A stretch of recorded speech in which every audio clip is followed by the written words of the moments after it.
실로 돌아갈 때까지 남자는 땀을 흘려야 하고, 이런 제목, 땀을 흘려줘라, 이런 제목으로 말씀을 해볼까 합니다. 땀이라는 것은 제야예요. 제야는 7번째 글자인 자인으로 가죠. 자인, 아인, 해. 그렇죠?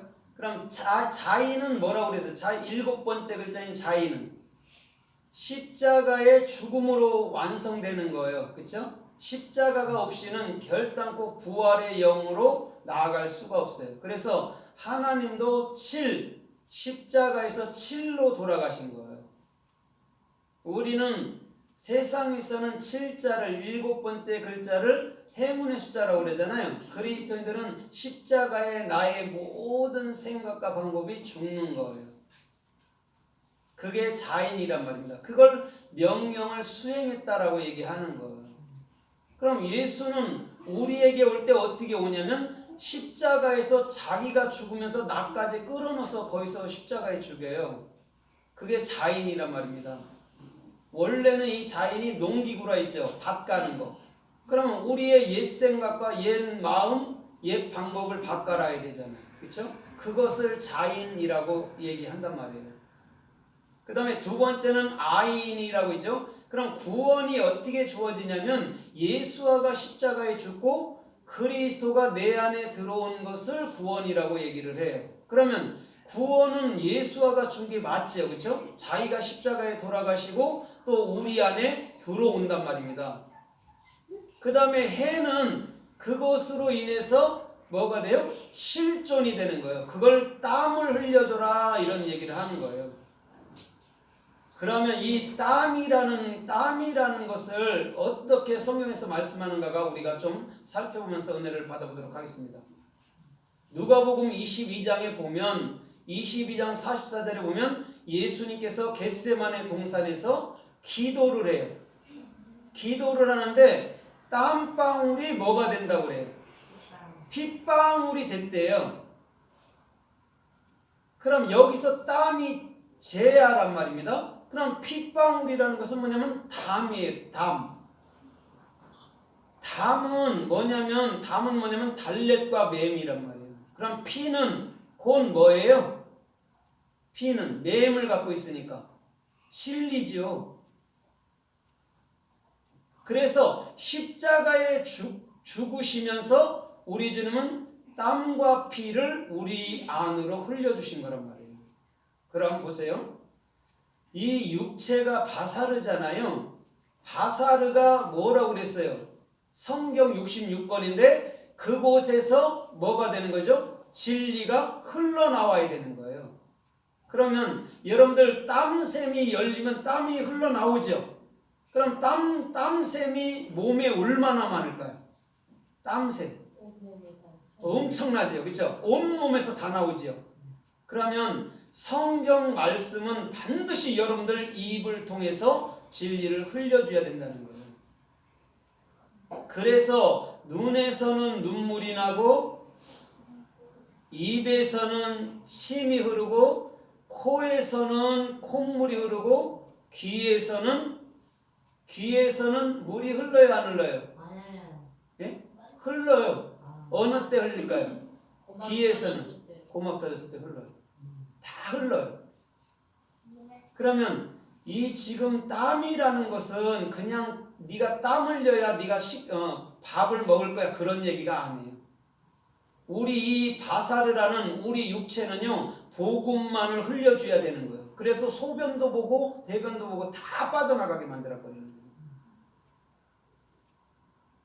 그게 땀이라는 거예요. 수없이 우리 몸에는요 땀구멍, 샘이 굉장히 많아요.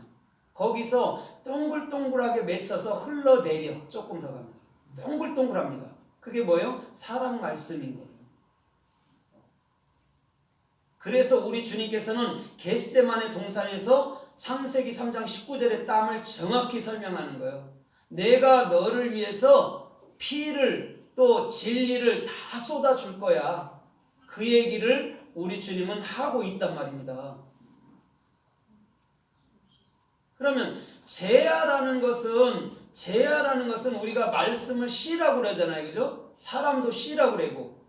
그럼 제라는 씨란 말입니다. 제라는 렛이 머리를 갖고 있고 제야는 아인이라는 예수화를 갖고 있는 거예요. 구원을 주는 걸 갖고 있는 거예요. 그러면 그 창세기 3장의 그 아담, 그 남자, 그 예수는 반드시 저와 여러분들에게 우리 안으로 들어올 때까지 진리를 흘려주는 자가 되어야 될 줄 믿습니다. 그래서 아레츠가 뭐냐면 레시를 갖고 있는 거예요. 여러분들 마음 땅이란 말이에요. 글리 예수가 들어올 때까지 뭐 해야 돼요? 예수는요, 피와 땀을 흘려줘야 돼요. 진리를 흘려주고 있어야 돼요. 그게 예수의 사명이었단 말이에요. 근데 많은 사람들은 이거 먹을 거 위해서 남자는 수고해야 된다 이런 말로 하는데요, 절대 그런 거 아니에요. 물론 그런 것도 포함됐죠. 포함이 안 됐겠어요, 6인데. 근데 그런 얘기를 하는 게 아니에요. 예수가 이 땅에 있을 때 진리를 흘려줬죠. 그 다음에 어디로 들어와요? 우리 안으로. 아레츠, 마음 땅엔 우리 안으로 들어오는 거예요. 그것을 완성이라고 얘기하는 거예요. 그럼 예수가 바깥에 있으면 완성이 아니에요. 불완전한 거지. 어떻게 보면 우상이지. 근데 예수가 십자가에 돌아가시니까 내 안에 완성으로 들어오더라는 거예요. 그래서 우리가 바깥에 있는 예수를 섬기면 우상이라고 그러고, 그것을 안으로 가지면 그것을 참 하나님이라고 그러는 거예요. 참 하나님을 가진 저와 여러분들은 영인 삶이 되는 것인 줄 믿습니다. 영적인 삶이 되는 거예요. 그래서 에스겔서 44장 18절에도 이렇게 말해요. 너는 땀이 나지 않게 하기 위해서 허리에 허리띠를 차지 말라고 그래요. 그런데 계시록 1장에 보면 예수님이 우바스 정금띠를 차고 있는데요, 에베소서 4장에는 진리로 허리띠를 띠라는데요, 근데 거기서 띠지 말래요. 그럼 해석이 잘 된 걸까요? 잘못된 걸까요?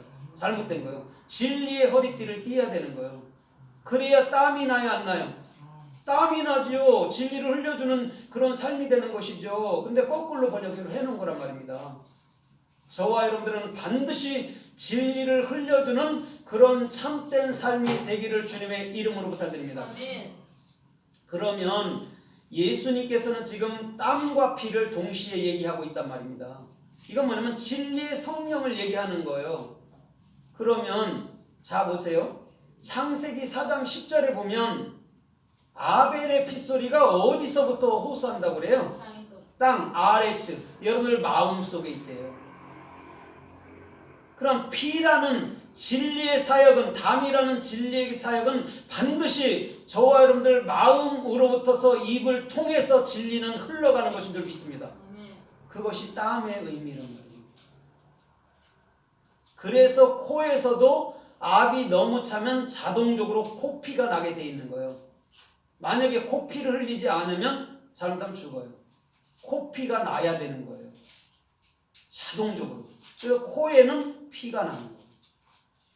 그럼 잘 보세요. 피를 왜 흘리냐고요. 우리 주님은 반드시 그 생명의 사역, 진리의 사역을 갈보리 산에서, 겟세마네 동산에서 그 사역을 시작하셨는 줄 믿습니다. 아멘. 그래서 창세기 9장에서도 이렇게 말해요. 너는 피채, 고기를 먹을 때 피채 먹지 말래요. 그래 놓고 이렇게 말해요. 사람의 피든 짐승의 피든 흘리면 반드시 갚아야 될지니 그래요. 여러분 가만히 생각해 보세요. 사람의 피나 짐승의 피나 똑같이 얘기를 했어요. 그럼 사람의 피하고 짐승의 피를 지금 뭘로 설명하는 거예요? 주님은 당신이 우리들을 위해서 흘려주는 참 진리를 설명해주고 있는 거란 말이에요. 근데 피채 먹지 말라고 그런다니까요. 그래서 고기에서 피를 빼요. 할랄이라는 그 음식, 이스라엘 음식에는 피를 반드시 뺍니다. 그런다고 피가 빠지나요? 그런 소리 아니에요. 우리는 피를 뭘로 먹어야 돼요? 참된 진리로 먹어야 되는 거예요. 그것을 알지 못하면 그냥 육적인 거에서 그냥 노루피가 어떠니 무슨 피가 어떠니 그러는 거예요. 우리는 반드시 마음으로부터서 예수의 그 피, 예수의 그 땀이라는 그 진리를 마음으로부터서 먹어야 될 줄 믿습니다. 그곳이 아레츠예요. 그래서 본문에 뭐라고 그래요? 땅으로 돌아갈 때까지 남자는 그 얼굴에서 땀을 흘려야 되리니. 근데 얼굴이란 낱말은 없어요. 땀은 얼굴에서만 나요? 몸 전체에서 나요? 몸 전체에서 나요. 얼굴이란 말이 없는데 일부러 넣은 거예요. 얼굴은 뭐라 했어요? 성경 66권 파님이에요. 하나님의 얼굴을 봤다는 게요, 진리를 내 마음으로 가졌다는 얘기예요. 하나님을 어떻게 봅니까? 그냥 2000년 전에 육체로 오셨던 예수님은 잠시 볼 수 있지요. 근데 하나님의 얼굴은요, 못 보는 거예요. 그럼 우리가 뭘 봤다고 그래요? 모세가 성경 66권을 봤고 성경 66권을 마음으로 가졌다는 얘기가 판이에요.